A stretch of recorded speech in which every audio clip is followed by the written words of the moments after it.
Hello everybody and welcome to another video. We are in Shepherd's Bush where we left the last video. The tales from the cab from Putney to Shepherd's Bush and me talking about various things like film locations of the Omen, Quadrophenia and a little story that I did about me going to court when I was a youngster. I also did a little piece on pie and mash. And I will be going back to that video in this video because I missed out one very big thing on Hammersmith Broadway.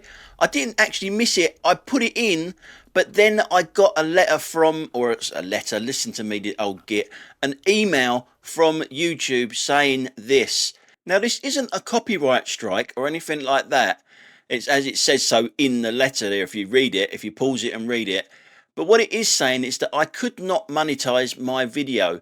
All the monetization would go to the owner of this little clip that I use, and it was 5 seconds long. From a 40-minute video, it was 5 seconds long, and they got all the money. So I took it off.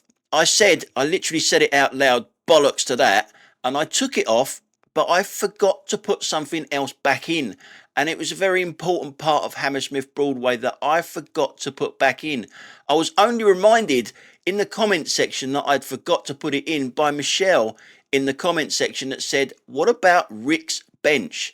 And yeah, Rick Mayo has a bench on Hammersmith Broadway, a memorial bench.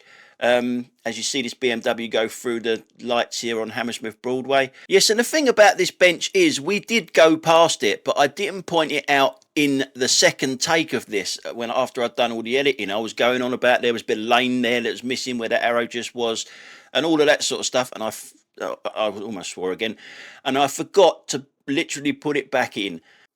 Now the thing is with this bench, it's in the titles of the TV series Bottom. It confused the hell out of me because I couldn't place where the bench was. As a Hammersmith born and bred boy, I could not work out where this bench was in the TV titles, and it was blowing my mind because I knew where the memorial bench was and it didn't add up to me. I couldn't compute it in my head to where the original bench was.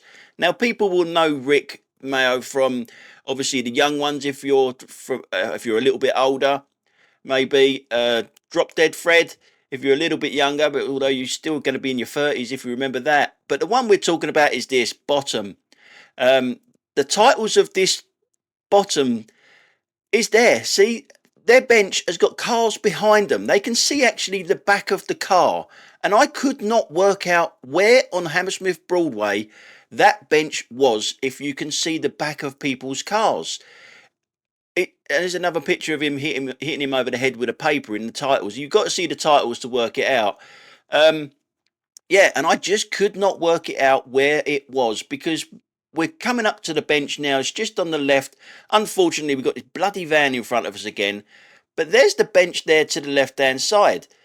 And obviously, if that is where the bench was, you would see side views of vehicles, not the back of them. And it confused me for a bloody long time. I've got to say, I was going round this bloody Broadway, and no, it can't be there, can't be there, can't be there. Where the hell is the original bench then? And it is there, where that bench is, but moved over slightly. And for my little brain, it wasn't computing to everything until I saw a picture, and there it is. There's the picture. It's viewed from a different place. The bench is still the same area. The barriers have obviously moved, and the bench is over by the traffic light pole a little bit more. But yeah, they've changed the angles of it, and that was confusing. Obviously, you can see it as it looks like today. But yeah, that's Rick's bench.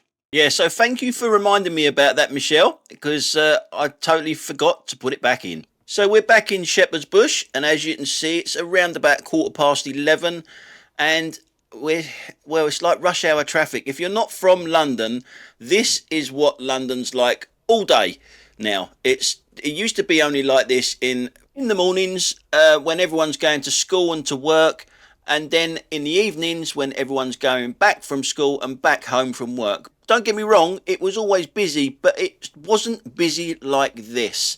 It's now just chock-a-block wherever you go all the time. And that is because they like to look out for cyclists. They put loads of things out for cyclists, so they reduce the lanes for cars. Basically, they make stupid decisions, you know, like putting a bike lane over there to the left hand side and a bike lane to the right hand side through the actual green.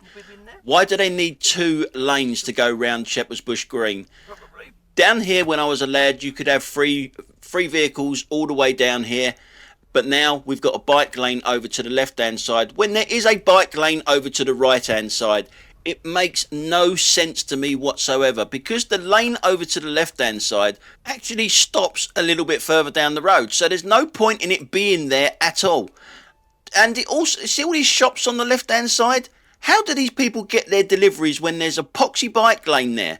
It's like, we don't want local businesses, we just want to look after cyclists. And this isn't a hate thing about cyclists, because you're provided for on the right hand side of here. So yeah, you're going to see a lot of traffic on this journey back home, or I say home, back to Roehampton. We'll stop it at Roehampton. Up here is another point for you. Is another genius idea from these people that make these decisions on our road. Up here there's a right turn lane. When I was a lad, you could get 3 cars round there. You used to be able to turn right and go the opposite way on Shepherd's Bush Green. Now you can only get 1 car in there. They've made it smaller. Why have they made the road smaller? It makes absolutely no sense, unless you want to bring London to a standstill. Then it makes absolutely perfect sense. So we're coming up to this turning here on the right hand side. Now, as I say, years ago, this used to be a lot bigger. You could get 3 cars round here, but they've made this barrier and everything else. They haven't even made it pedestrianised. So what is the point of it? All the barriers round there are stopping pedestrians crossing there. So what was the point of it in the first place? But what they did first of all was they turned it into 1 lane and then only made it for buses. Buses could only turn right. So everyone had to go straight on to the next roundabout and turn round at the next roundabout to come back. Again, it makes absolutely no sense. But now they've taken away the bus lane, so everyone can turn right here, but it's still only 1 lane. Here's a picture from the opposite side of the road years ago. You can see that there's a bus and a car and still plenty of room there, but they've shortened it up and made it just 1 lane. I don't understand again why you would do that. It just doesn't make any sense to me. It doesn't compute as to why you would do that, why you would spend a whole lot of money out of your budget, out of your council budget, to do something like that doesn't help. It actually makes more traffic. Answers on a postcard. If you are from this area, answers on a postcard to what this does to the area and why it's there, because I'd be interested to know what you people think of these decisions if you're a local to this area. So anyway, we're heading up towards Holland Park roundabout now. That's just right in front of us, where if you went straight on and did a little detour to the right is where it becomes extortionate amount of money to live. The property value is massive. That's why you've only got stars that live down there. People like Richard Branson, Beckham, people like that, Robbie Williams. All of them sort of people live down that area, and their houses are worth an absolute fortune. Which is kind of weird, really, because behind us is Shepherd's Bush, where it is an absolute shithole. And then in front of us, you've got people that live in £60 million houses, and it's not even their first home. It's probably their 3rd or 4th home. Now, obviously, I have paused it on this roundabout here just to point out a couple of other things as well. In between them 2 buildings there in front of us is where this happened. Yeah, that's Grenfell. Yeah, not very nice to see, but that is the reality of what happened. It's still there, by the way. Obviously, it looks a little bit different, and they've taken a few levels off of it. It's a lot shorter now, and I don't know what the plan is for this, whether they're just going to leave it there as like a memorial. I don't know. Yeah, but that's where that happened. And also just over there to the right hand side, roughly around there, that's Notting Hill. Yeah, where that was filmed. It's also where my mum and dad grew up and where they actually met. I also used to live quite close to this area. I will point out where I used to live. But we're going to go down Holland Road towards Kensington. There are so many different ways to get from this sort of area over to Putney, and this is the route I chose. I'm not following any sat nav or anything like that. I obviously know the areas, but I did change my mind quite a few times on this route of which way I was going to go, just because of the traffic. You see traffic up in front of you and you sort of think, well, I can avoid that by going a different way. It helps with your local knowledge and that. Sometimes the sat navs can do it as well, especially Waze, but Google tends to keep you on the main road. But I'm not listening to any sat nav or nothing like that, because obviously I know the area and I'm just gonna wing it, I guess. Now, going back to the last video I did from Putney to Shepherd's Bush, quite a few people enjoyed it, that it wasn't just like your normal dash cam of shouting at people and all this sort of stuff and seeing bad driving. A lot of people like going through memory lane and seeing where they used to live and all of that sort of stuff. There was a couple of comments that actually they didn't get it at all.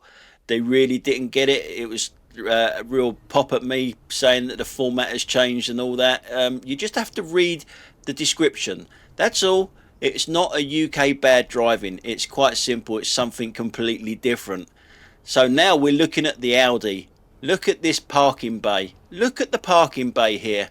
And it just cannot get into that parking bay. Maybe it's just not big enough, that parking bay there, for an Audi. Why is it always an Audi? And if we go up here a little bit further, it shouldn't even be parking in the bay, never mind out of the bay at this particular time of the day. I think this was a Thursday and we're in the time that it shouldn't be parked there, and it's a red route, but there you go, it's always an Audi. Now, this road to our right hand side, I used to live down that road, Addison Gardens. Yes, I was actually, believe it or not, I was actually paid to leave. Yes, it won't be the first time I've been told to piss off, but it's the first time I've been paid to leave. But yeah, they paid me to leave my 2-bedroom, it was a housing association flat at the time, and I was paid to leave. Me and the missus and our 2 kids, we were paid to leave. I will go into more detail about that in a second, but first of all, there's something else that we got to look at. There's this road coming up on the right hand side. At the bottom of that road is a club called the Winchester Club. It's not there now, but it was there. Well, it's sort of there. It was a fake club where you would get people like him having a drink there. Yeah, it was where Minder was filmed. The Winchester Club was down there. It did move from place to place, the Winchester Club. Even the Winchester Club down that road there was, it moved all the time. They would use one door as the main entrance, and the next episode it would be another door as the main entrance. They just moved it from time to time. It was like someone forgot which one they used the main entrance on the episode before or something. It was really bizarre, and probably not a lot of people noticed it unless you lived in the area and you knew that road. It's a bit like Grange Hill. Grange Hill was filmed where I used to live, further down the road here. No, not at that place back there when I used to live in Hammersmith.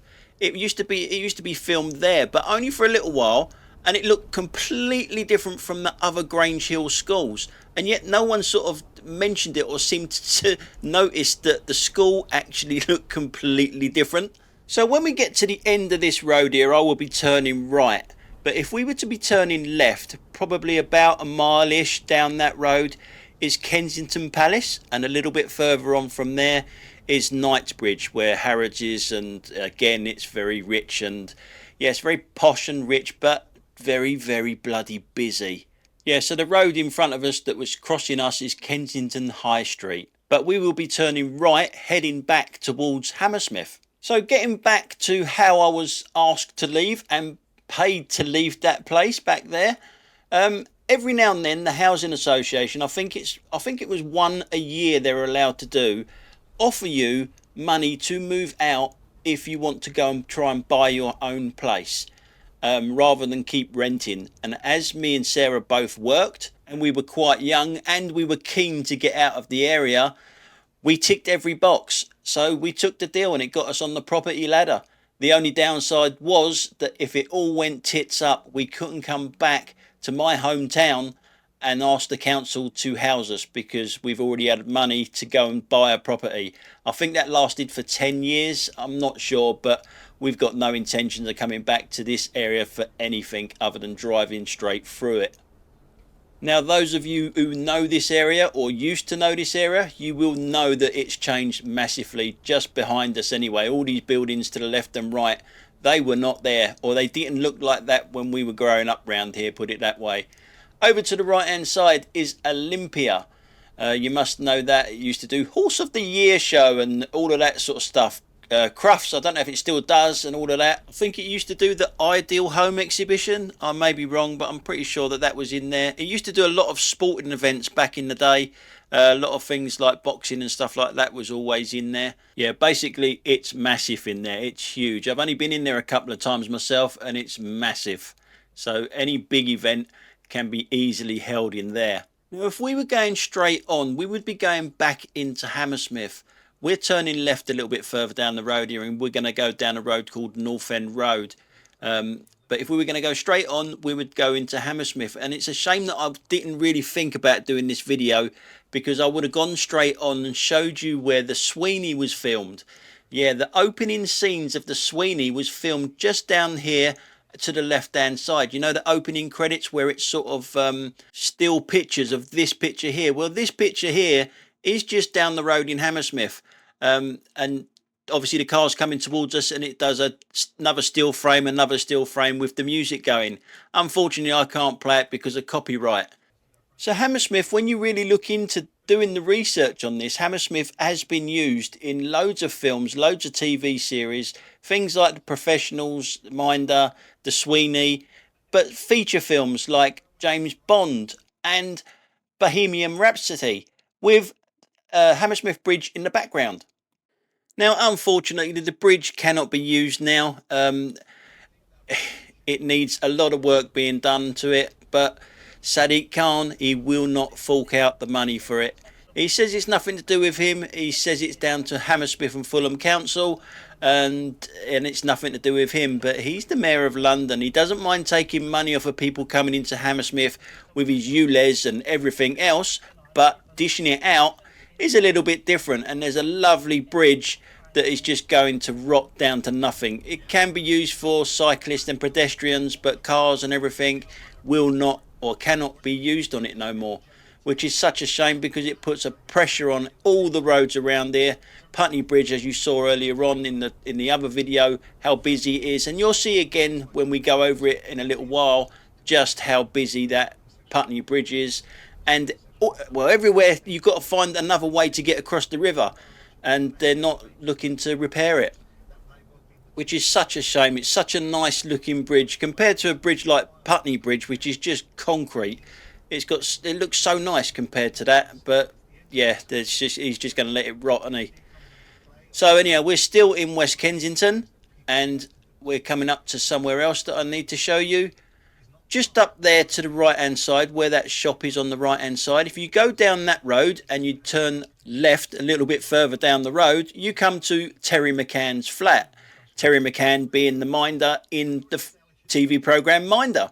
And again, his flat, this flat here, changed quite a few times in the series. And his Capri changed as well. It was white, it changed to that colour there in front of us here, and then it changed back to white, and a newer model and an older model all the time, and no one seemed to bat an eyelid about it. Now, I've speeded this up a little bit because it is quite boring just sitting in traffic, and it's very hard to comment about things that nothing's happening, you're stuck in traffic.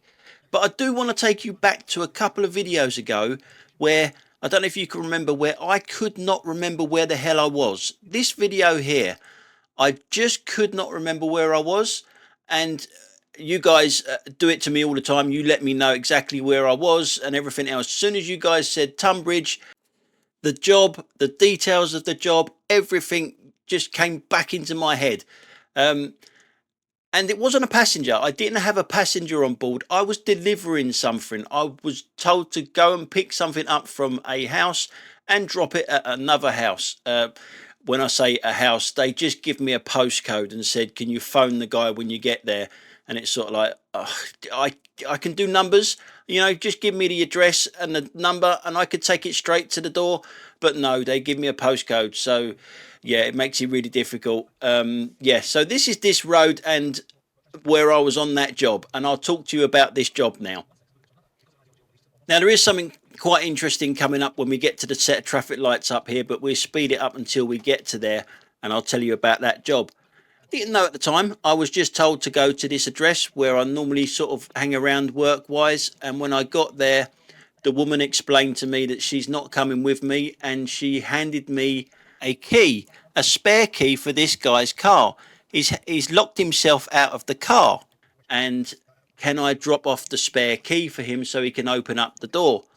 And it's sort of like, okay, not a problem. But then when I looked at the car key, it was an Audi key. Yep, it was an Audi. And as soon as she passed it over to me and I had it in my hand, my indicators stopped fucking working. My right leg became incredibly heavy and wanted to put my right foot down all the way to the ground. And I became a little bit lightheaded. My sense of direction had just gone right out the window. And as I've just shown you, I had no idea of where I was or where I was going. I even couldn't find my indicator lever, so I did start to look under the carpet in the rear where the Audi levers are normally kept nowadays, and I couldn't find it there. I was all over the shop. I just couldn't work out what the hell I was doing. I had this uncontrollable urge of picking up my phone and talking to the talking clock, just so that I could be talking to someone, even though they're not talking back to me. There was this uncontrollable urge to do stupid stuff like zigzag down the road, go through red lights, thinking I had priority coming from the left on a roundabout. All the stupid stuff that I keep complaining about all the time, I wanted to do. And then after I dropped the key off, after I found this guy and dropped the key off to him, it suddenly dawned on me what had happened. After years of protecting myself, my family, all my passengers, I'd let my guard down for 1 second and I'd touched an Audi key and I'd got Audi 19. Now the cure for this is quite simple. I just had to spend the whole week isolating in any car other than an Audi. Otherwise, I would spend most of my time being shown on other people's dashcam channels all over the UK. So I did have quite a lucky escape. Anyway, let's get back to this little situation here. As you can see, there's a set of traffic lights in front of me. There is a yellow box junction in front of me, which we all know what that means, doesn't we? You can't enter a yellow box junction unless your exit is clear, unless you are turning right, obviously. So the road that we are crossing is the Cromwell Road, which is the A4. So if we could turn right, which we can't, it would take you to Wales eventually. That's where we are. A long way from Wales, mind you.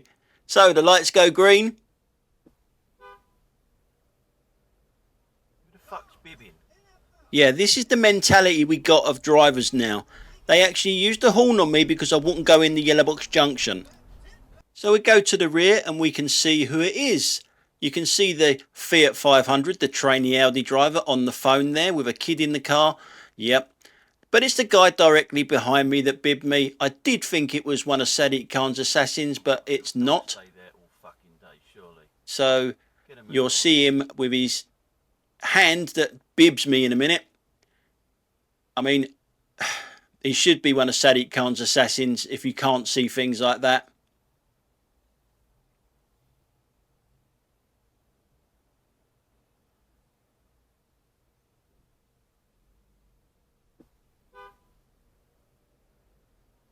Fuck's bibbing?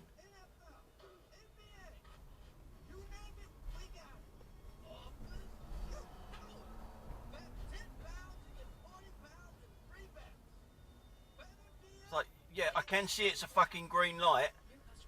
Can also see a yellow box junction.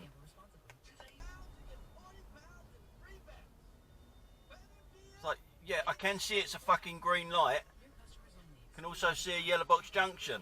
So we're stopping yet another set of traffic lights, and I'm pretty sure the memory's a little bit hazy, but I'm pretty sure that repair shop there to our left hand side used to be Monk School of Motoring, which is who I passed my driving test with all them years ago. It's either that or the shop next to it. I'm sure it's one of them. The memory's a bit hazy, but I'm sure it's one of them too.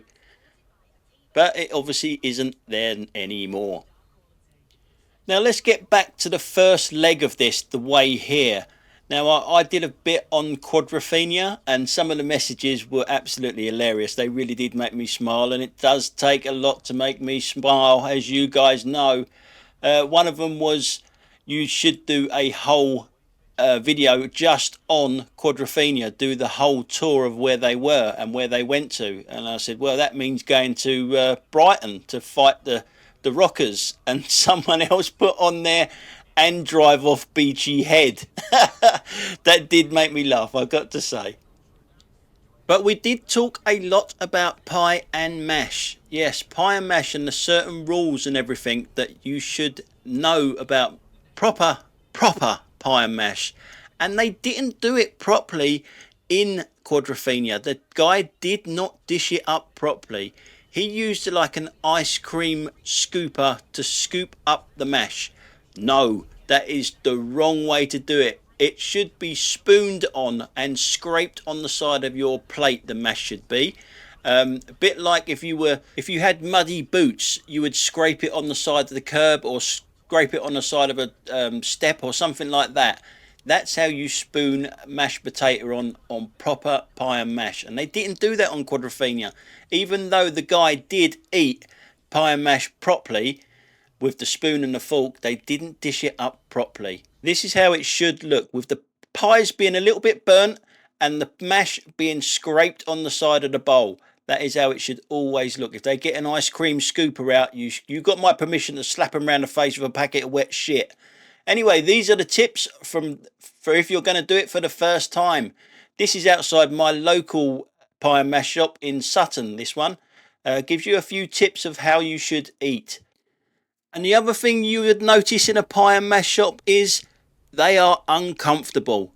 They are hard chairs. In my one, it's actually a bench. You've got benches there. And you obviously sit with people you don't know and they're sitting opposite you and all that sort of stuff. You sit wherever you can. It's, yeah, they're really hard benches because they don't want you to sit there and have another cup of tea and all that sort of stuff. You get in, it's served up pretty much straight away. And then you get out. It's eat out. It really is. It's sort of no hanging about in a pie and mash shop. Now, these double roundabouts coming up here, you must have seen them on other dashcam channels. This one here on North End Road, where it meets Lily Road, is on a lot of dashcam channels. I've seen it on there. It's a double roundabout, and people don't know how to do double roundabouts. Just look how they do this double roundabout. Remember, it's priority to traffic approaching from the right. And just like, look how many people don't do it.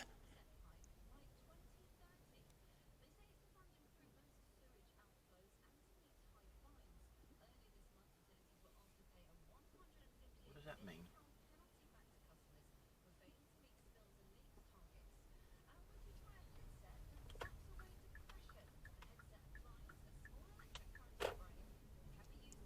So now we're coming into North End Road Market. This was big part of my life growing up. It was heaving down here with stalls all the way down the left hand side here, fruit and veg and all that sort of stuff.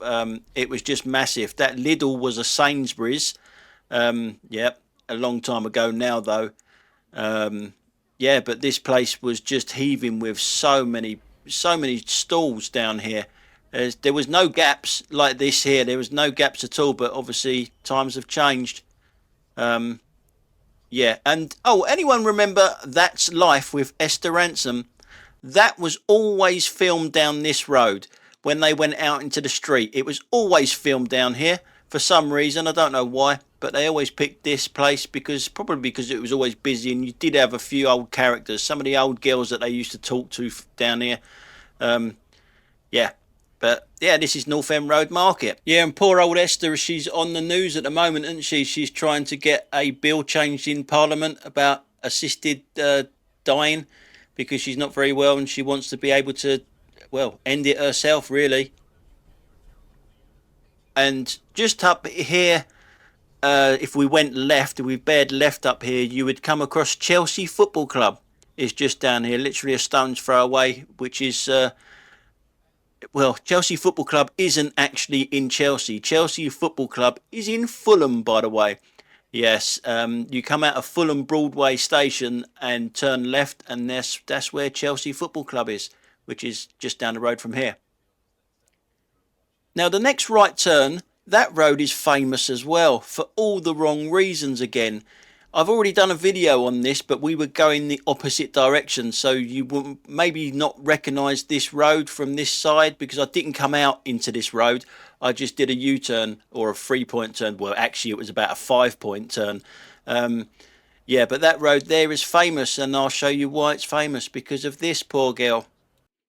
Yep, she went to see a Mr. Kipper in a house there, and no one ever saw her again. So as you can see, wherever I go, there is traffic, which is why I always do all my work out in the suburbs. At least you can drive a little bit. You still get a bit of traffic out there, but it's not like this. I mean, this, you know, was it just gone 11:30, and it's just solid traffic wherever I go. As I said, there's a load of different ways that I can do this journey, getting back over the River Thames, but everywhere I went, I was hitting traffic. I was going to go over Wandsworth Bridge, which would mean go to the end of this road and turn left, but the traffic down there was absolutely solid, so I turned right instead and went back to Putney Bridge, which is the way I came, and that was solid as well. Obviously because they're doing roadworks on there, which you'll see in a little while. And the other thing, in Wandsworth, you've got to be very careful driving in Wandsworth because they've made roads just for residents only. Even cabs get done down there. You know, you drop a customer off down there and then you get a fine in the post, and then you've got to prove to them that I was on a job. So be very careful when you drive around the Wandsworth area because the council have made it ridiculous. So everyone is obviously on the main road to be safe, and then it does this. Just makes traffic. It's just bizarre. It's just, why are these people in charge doing this sort of job, just making traffic? I don't get it. I really don't get it. It's open up the roads, for fuck's sake, open up the roads. Now, a little bit of history for you here. The building to our right hand side, you'll see it written on the side in a minute, is Fulham Baths. I learnt to swim in there. Now, just like in Quadrophenia, you could go in there and have a bath. Remember Ray Winston and what's his name, Phil Daniels did have a bath in Quadrophenia. Well, you could do that there to our right hand side now. That was what you did in the old days because not everyone had a bath, believe it or not. It's obviously not a swimming pool in there no more. They've got rid of the swimming pool, but because it's a listed building, they can't do nothing with the front. And the front actually looks better now than what it did back in the 80s. Now, I have speeded this up. We are going 3 times the speed. And it just goes to show you just how slow we are moving through these traffic lights and everything. It's like you get one vehicle at a time before they change again because the roads are just, they're made like this now to be solid traffic. Or at least it seems like they're made to do this. Because I can sort these problems out in a jiffy, but for some reason there's a geezer in a suit in an office that's putting all these restrictions on all our roads that seem to think it's a really good idea, and people are signing off on it because it's not down to one person that makes this decision. It has to go through people, a lot of people, before they say, yeah, we agree with this, we'll do it. The thing is that I find hard to understand is that it doesn't work. It doesn't work not just here in Fulham, but it doesn't work all over London. And yet they don't change anything. They leave it as it is instead of putting it back the way it was, because the traffic moved better in the old days. There was more fluency to traffic. Yes, there's more people in the country now. There's more traffic and all of that sort of stuff. But there wasn't so many restrictions, so we could move. I was going to turn left here, but because of the traffic to my left, I decided to turn right and go down Fulham Road. On the right hand side, this is where Fulham Police Station used to be, where me and Eric had to give our statements. It's not there no more because who needs police on our streets? We don't need a police station round here, do we? We need more politicians, more people in suits making stupid fucking decisions in our councils. Right, I've had a little couple of minutes break there. I was starting to get a little bit pissed off, but yeah. Yeah, so I've calmed down a little bit, and as we're going down the Fulham Road here, in a little while I will show you one of my all-time favourite clips. It happened to me years ago now, but it was down this road. I was coming the opposite direction though. I was going the opposite way when this clip happened. I was in a different car. I was in my Ford Mondeo and a different dash cam. So the quality isn't as good as what this is, but it's still, you can still make out this absolute bell end of a geezer. It still makes me laugh now when I watch it, because I just cannot fathom how this man could possibly think that it was my fault what happened. If you wanted to make a can of stupidness, this guy would be on the front of it. He is actually a can of stupid. He really is. It's just unbelievable, the stupidity of this man. But that will be coming up in about a minute or so when we come down this road, and I'll show you exactly where it is from the opposite direction. Yeah, you've probably already seen the clip, but I'll never get bored of seeing it. I've got to say, I'll never get bored of seeing it, and his reaction to blaming me. Yeah. Anyway, we're coming up to that in a little while. But let's have a look at these Boris bike holders over to the right-hand side. On this sort of road, you need that, don't you? If there was any bikes in there, they would be past them white lines there anyway, sticking right out. That car that would have just gone past us there would have been over past our white line in the middle of the road there to get past them if there was any bikes there. These are the stupid idiots that are in charge of this country at the moment, them sort of people. I need to go and have a sit down again, a little lie down in a dark room again. Now, a little bit further down this road, we are coming up to a place where I bought my first motorised machine. Yes, I bought a motorbike down here. It was a Honda garage down here, but now it's not. Now it's a Pizza Express. Yeah, times have changed, yeah. But I bought my first motorbike, well, my only motorbike from there. I was 17, and I bought a motorbike down this road. Brand new as well, brand spanking new. And here's the icing on top of the cake. I didn't have a clue how to ride one. I knew how to ride a bike, obviously, but gears, clutch, all that sort of stuff, I didn't have a clue. And I could have got on that bike not having a clue of how to ride one in them days. As long as I had my provisional license, I had the money for the bike, I could literally walk in there, pay, jump on a bike when I've never actually ridden a bike before. I didn't, obviously. I got a mate of mine, David, to go and pick it up for me, who lived on our council estate, who had a full licence, and he went and picked it up for me. He rode it back to the council estate that we both lived on, and then he went and taught me how to ride the thing. Yep, it was a Honda XL125. Could do about 68 miles an hour, full speed. If you're going downhill, it could go over 70, obviously, but it looked really nice, but it was dangerous as hell. It was probably the worst sort of bike I could have bought, because it wasn't a road bike. Yeah, the tyres and everything were slippery as hell. And here's the pizza place where I bought it. The Pizza Express place on the left hand side, that's where I bought my motorbike from. Obviously it wasn't a bike shop, but this turned into the right hand side. Now this is where my favourite clip happened. There, the guy pulls out there. As I say, it's still my favourite clip. It's it always makes me laugh.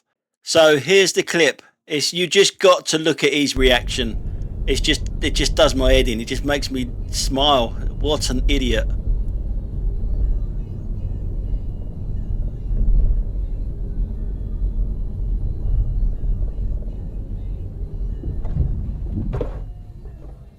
What is that?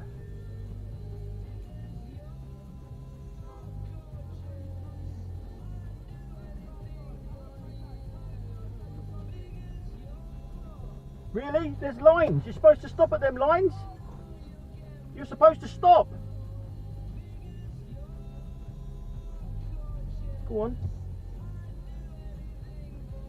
What a first class idiot that is. Yeah. Do I need to say anything more about that clip and how stupid that person must be? Oh dear. Yeah, well that was back there anyway.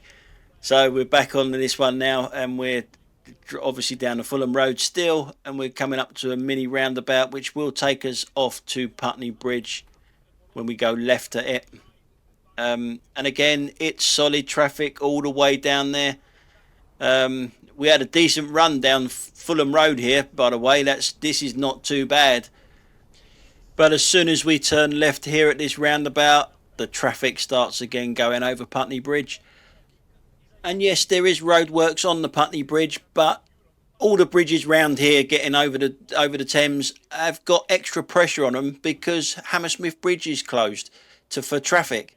So, you know, you can't just close a bridge over the Thames and just expect everything to just be okay. It's not. It's never going to be, is it? So at the time I'm coming down here, I can go in the bus lane, as you can see by the sign there. So I'm going to use the bus lane. Unfortunately, people do park in the bus lane. So again, that ruins a 2-lane road because of people parking. Nice little car on the right hand side here. There's your little petrol head moment for you. Now, I changed my mind again to what way I was going to drive this again. Because of the traffic, I was going to go over Putney Bridge and turn left, exactly the same way as I came. You never ever go through Putney High Street because it is at a standstill pretty much all the time. It is one of the most polluted areas in Europe, Putney High Street, by the way, and that's not just me saying it is. That is a fact, because traffic just does not move. There's too many traffic lights down there, and you know there's a lot of traffic that needs to be going down that way up towards Wimbledon, and it's one lane of pure and utter traffic and fumes and everything else. Yeah, so what I did, I decided once I saw all this traffic when we started to hit the bridge up here, I was going to turn right over Putney Bridge. Now, I didn't know that the right turn only lane was closed. I can't see any signs saying that the lane is closed. At the moment, I'm still thinking, right, I'm going to go over the bridge and turn left until I see all this traffic here, and then I see the outside lane being a bit more freer. I'm going to opt out and go over to the right hand side. Now you can still turn right, there's nothing wrong in that, but the lane that you normally turn right on is obviously the far right lane, but that lane is actually blocked further down. So everybody that's coming out the outside here, like these two that's just come past me here, and I will be going out there in a second because I'm still not 100% sure that I'm going to be doing what I'm going to be doing by turning right. I'm still thinking about, do I go straight on still or turn right? But when I do go out there, there's no signs. There's no sign saying that this lane that I'm in actually stops. Now normally on this bridge you get a lot of people come down this right turn only lane and they all cut in. They all cut into the left. They're just queue jumpers. As you can see, there's the arrow there that says it's a right turn only lane, and loads of people just come down here because it's like this and the lanes next to us are normally like that, and then they cut in. But the trouble is, we've all got to cut in because there's no signs saying that this lane is actually blocked. Where that lorry's pulling over to the left hand side up there, the lane is blocked. So we've all got to pull over to the middle lane to turn right from the middle lane. But if you look at the middle lane road markings, it does say that it's a right turn only lane as well, that's new to me. Maybe they've put that on there. See it underneath the lorry there? It's a right turn only lane. Now I am hoping that this is just because of the roadworks and they haven't brought up this stupid idea that you need 2 lanes to turn right and only 1 to go straight on, because that would not work. And obviously in front of this car in front of me, I had no idea that that was there, and now I've got to get over. But what is worrying me is, what the hell is going on there? What are they doing there? Now, I did think that it was going to be just safety precautions from the workers to give them a little bit of, you know, safety when they're working just up here, whatever it is they're doing. Which it is, obviously it is, but if you look up there to the right hand side, just to the right of that wing mirror of the Mercedes that's in front of us, you see the island there? That is right smack in the middle of the right turn only lane that we would normally be driving on. So they are taking a lane off of people coming over this side, the people that's coming over to the south side of the river. They are taking a lane off of us here and putting an island there. I don't know what to say about it. I don't know what to say about the stupidity when we're struggling with 2 lanes that we've got here, because the third lane is normally a bus lane. We're struggling with 2 lanes as it is now during the afternoon, and you take away the outside lane that turns right. Am I missing something here, or am I just going fucking doolally? Because that island there is where we would normally be if we were turning right here, and we obviously can't do that. And that is new. That's not old. That's new. They've just built that. So they're taking a lane off of us on the bridge, going over Putney Bridge, when Hammersmith Bridge is shut as well because they will not repair it. And now they're reducing the lanes over Putney Bridge. Can you understand this fucking stupidity from these people that are making these decisions? Because I cannot understand these things. I mean, what is the point of this? You don't want it, do you? You want to go straight I mean, the bus lane to the left-hand side, are they getting rid of that completely as well? So the bus lane is no bus lane? Or are they just going to have one lane going straight over the bridge, and then that one lane is a right turn as well? Look at this traffic here as well. I mean, can someone please explain to me the method, the thinking of what is going on with that? When we're struggling with the lanes that we've got because of bridge closures and stuff like that, we're struggling with what we got, and then they take a lane off of us as well? I don't understand. I fail to see how that's going to help anyone. It's not going to help the environment, that's for sure, because this place is the most polluted place in bloody Europe, and yet they're making it even worse. I don't know. I don't know what to say about it, and I really need someone to give me a bit of guidance on this, because I am puzzled that they can think that that is a good idea. Anyway, we've got traffic lights. What we coming towards us? Someone don't see traffic lights. Bear in mind that bus is right over the crossing there, and it didn't slow down. Got 2 more behind me. At least they're going a little bit slower. But where are the people going to be crossing? They're going to be going around the back of the bus or the front of the bus.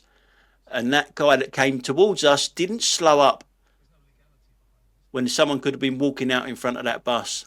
But maybe this is what they want people to be on. They want people to be riding bikes everywhere rather than cars. So they're going to make it so no one wants to drive a car, because you're going to be stuck in traffic all fucking day because of their soppy decisions that they make.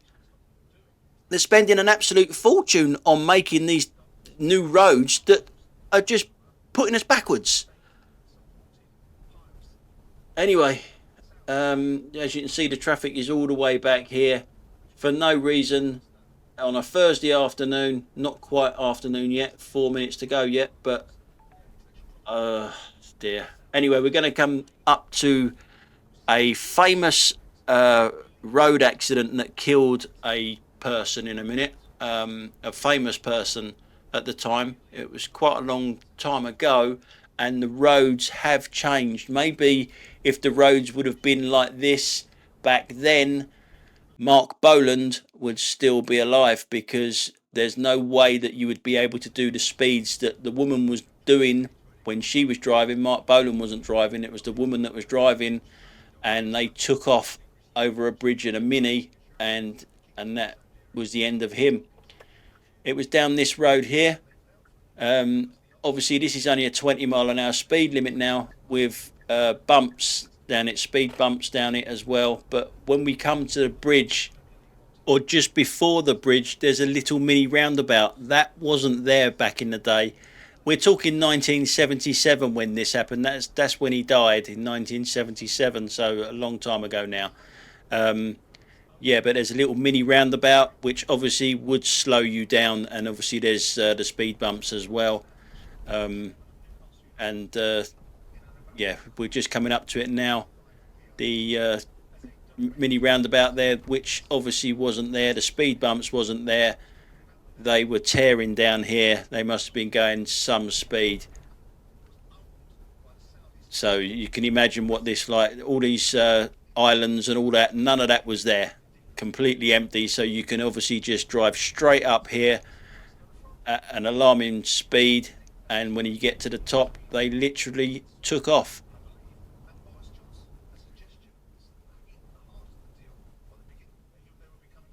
And they landed in a tree over there to the left hand side, and when we get closer to it, I'll pause it because there are still things there like flowers and stuff like that on this side. And we'll go to the rear camera and I'll show you that there's like a board with pictures and stuff like that in memory of him. Yeah, so as we go to the rear camera now, we're looking over to the right obviously, and you'll see the board. I'll pause it anyway, of pictures of him. Yeah, pretty sad day. It was a big thing back in the day when that happened. I remember it, even though I was only a 10 when that happened. Yeah, it was massive news.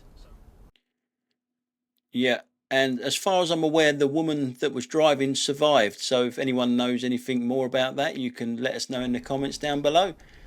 So on that note, we're going to call it a day, guys. Thanks very much for watching. And no, it was a long one and sometimes a bit boring sitting in traffic, but thanks a lot, and I'll catch you on the next one. Bye for now.